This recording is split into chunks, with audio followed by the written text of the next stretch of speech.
তো বন্ধুগণ, গত পর্বে আমরা আপনাদেরকে অপারেটর সম্পর্কে ধারণা দিয়েছিলাম। তো এই পর্বে আমি আরেকটা বিষয় সম্পর্কে আপনাদেরকে ধারণা দেবো, সেটা হলো ডাটা এবং ডাটা টাইপ। তো বেশ কিছু এক্সাম্পল এর আগে আমি আপনাদেরকে দেখিয়েছিলাম, যদিও আমি ডেসক্রিপশনে যাইনি ওই বিষয়গুলোতে। কারণ হলো যখন যেটা আসবে তখন ওইটা সম্পর্কে বলাটা সুন্দর। তো প্রথম যে বিষয়টা আমি আপনাদেরকে বলবো যে ডাটা ডাটা জিনিসটা কি, তারপর আমরা ডাটা টাইপে যাব।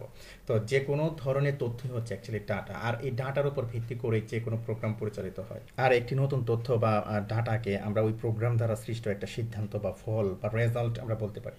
তো এখন এই ডাটা অ্যাকচুয়ালি এটা লেটারও হতে পারে, আবার অ্যাকচুয়ালি ডেসিমাল সংখ্যাও হতে পারে। তো আমরা যে প্রক্রিয়াকরণের কথা বললাম, প্রসেসের কথা বললাম, এর জন্য আপনি যে কী ধরনের ডাটা প্রোগ্রামকে সরবরাহ করছেন তা প্রোগ্রামকে নির্দিষ্ট করে দিতে হয়। প্রত্যেকটি ডাটার ভ্যালু বা মানের একটি নির্দিষ্ট টাইপ আছে। আর এই ডাটা টাইপের উপর নির্ভর করেই প্রোগ্রামটি কী ধরনের কাজ করবে সেটা নির্ধারিত হয়। তো জাভা স্ক্রিপ্টে যে ধরনের ডাটা টাইপ নিয়ে আমরা কাজ করবো, যেমন ধরুন স্ট্রিং, নাম্বার, তো এর আগে আমি দেখিয়েছি আপনাদেরকে অবজেক্ট এই ফাংশন এগুলো দেখিয়েছি।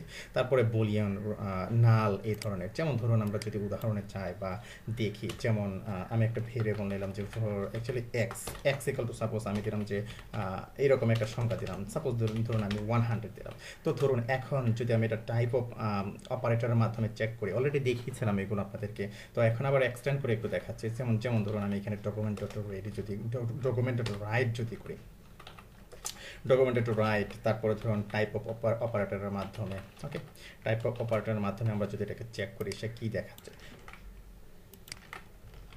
সেভ দিলাম। তো সেভ দেওয়ার পর যখন আমি এটাকে রিফ্রেশ করি সে কিন্তু নাম্বার দেখাচ্ছে। ওকে, তো নাম্বার এখানে সে কি একটি ডাটা টাইপ। ওকে, তারপরে ধরুন আবার যদি আপনি স্ট্রিং নেন এখানে, ওকে, স্ট্রিং, যেমন এখানে আমি দিলাম সাপোজ জাহান ইমরান। ওকে, সেভ দিলাম। তো সেভ দেওয়ার পর এখন যদি এটাকে চেক করি সে কি দেখাচ্ছে, সে কিন্তু অ্যাকচুয়ালি স্ট্রিং দেখাচ্ছে। তো এখন এখানে অবজেক্ট সম্পর্কে আমি আপনাদেরকে বলেছি, যেমন ধরুন আপনি নিউ কিওয়ার্ড দিয়ে আপনার প্রয়োজন মোতাবেক আপনি অবজেক্ট তৈরি করতে পারেন। তো এখানে অ্যাকচুয়ালি আপনি যদি এটাকে স্ট্রিংটাকে অবজেক্টে কনভার্ট করতে চান, আপনাকে এভাবে করতে হবে। তো জাস্ট একটা সহজ উদাহরণ, যার কারণে আমি এটাই আপনাদেরকে দেখাচ্ছি, স্ট্রিং। সেভ দিলাম। তো সেভ দেওয়ার পর যখন আমি এটাকে রিফ্রেশ করব তখন কিন্তু অবজেক্ট হয়ে যাবে। এখানে নিউ কিওয়ার্ড দিয়ে আমরা কি করছি, প্রয়োজন মোতাবেক অবজেক্ট তৈরি করছি। তারপরে ধরুন আমরা যেরকম অবজেক্ট এখানে জাভাস্ক্রিপ্টে তৈরি করি আপনার সেকেন্ড ব্রেকেট দিয়ে এরকম। সাপোজ আমি এখানে দিলাম যে নেম, তারপরে কোলন, সাপোজ ধরুন আমি এখানে দিলাম যে দেলুয়ার, অথবা ধরুন আমি এখানে দিলাম যে কাউসার। ওকে, কাউসার, তারপরে ধরুন কমা দিবেন আপনি এখানে, তারপরে দিলেন যে এইজ, ওকে, কোলন, তারপরে ধরুন এখানে এইজ দিলেন, সাপোজ আমি এইজ দিলাম কি 26, জাস্ট এরকম দিলাম।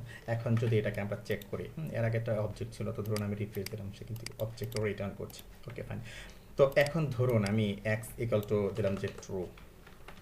ওকে, ট্রু, অর্থাৎ বুলিয়ান দিলাম। তো সে কি রিটার্ন করছে আপনি খেয়াল করে দেখুন, সে কিন্তু রিটার্ন করছে অ্যাকচুয়ালি বুলিয়ান, অর্থাৎ ট্রু ফলস। ওকে, তারপরে ধরুন আপনি দিলেন যে ফলস, বুলিয়ান, যে এখানে আপনার ট্রু ফলস এখানে যেটা রিটার্ন করে, যে ধরনের ডাটা টাইপ নিয়ে আপনি কাজ করতে পারেন। ওকে, ফাইন।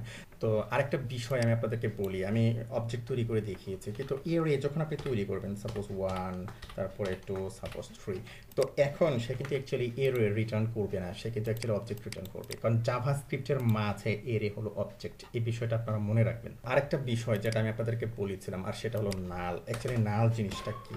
ওকে, তো অ্যাকচুয়ালি নাল হলো একটা ডাটা টাইপ, এটা জিরোও না আবার এমটিও না। তো জাভাস্ক্রিপ্টে এটাকে নাথিং, কিছুই না, এরকম একটা ধরা হয়। আবার এখানে আপনি যে বিষয়টা দেখবেন জাভাস্ক্রিপ্টের মাঝে নালটা হলো অ্যাকচুয়ালি একটা অবজেক্ট। বিষয়টা কি আমরা আরো ভালোভাবে বুঝি, যেমন ধরুন এখানে আমরা কি দিয়েছি, এখানে আমরা এর আগে এরে চেক করেছিলাম, জাভাস্ক্রিপ্টের মাঝে এরে হলো অ্যাকচুয়ালি অবজেক্ট। তো এখন ধরুন আমি যদি নালটাকে চেক করি, নালটা কি রিটার্ন দিচ্ছে, দেখুন নালটা কিন্তু অবজেক্ট রিটার্ন দিচ্ছে। ওকে, আমি যখন রিফ্রেশ করলাম কি অবজেক্ট পাচ্ছে।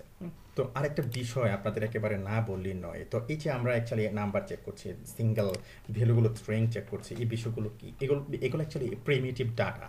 A primitive data value is a single simple data value with no additional properties and method। যেমন ধরুন আমরা নাল চেক করছি, তারপরে ধরুন 1 2 3 এরকম নাম্বার চেক করছি, তারপরে ধরুন সিম্পল স্ট্রিং চেক করছি। ওকে, এগুলো অ্যাকচুয়ালি প্রিমিটিভ ডাটা, যেগুলোর এডিশনাল কোনো প্রপার্টিস এবং মেথড নেই। তো আবার আরেকটা বিষয় আপনাদেরকে আমি বলি, যেমন ধরুন আপনি যখন একটা ভেরিয়েবল ডিক্লেয়ার করবেন, আপনি একটা ভেরিয়েবল অ্যাকচুয়ালি কোনো প্রকার ভ্যালু অ্যাসাইন না করে আপনি জাভাস্ক্রিপ্টে ডিক্লেয়ার করতে পারেন অ্যাকচুয়ালি আনডিফাইন্ড একটা ভেরিয়েবল। ধরুন আমি যদি এখন এটাকে চেক করি, তো এটা কি দেখাচ্ছে অ্যাকচুয়ালি, তো এটা অ্যাকচুয়ালি রিটার্ন করবে ডাটাটা অ্যাকচুয়ালি আপনি টাইপ অফ দিয়ে অপারেটর দিয়ে যখন আপনি এটাকে চেক করবেন তখন দেখবেন যে সে আনডিফাইন্ড দেখাচ্ছে। তো আশা করি বুঝতে পেরেছেন যে বিষয়গুলো কি। তো এই বিষয়গুলো সম্পর্কে জাস্ট বেসিক ধারণা দেওয়ার জন্য এই টিউটোরিয়ালটা। তো ওকে, ফাইন, ধন্যবাদ।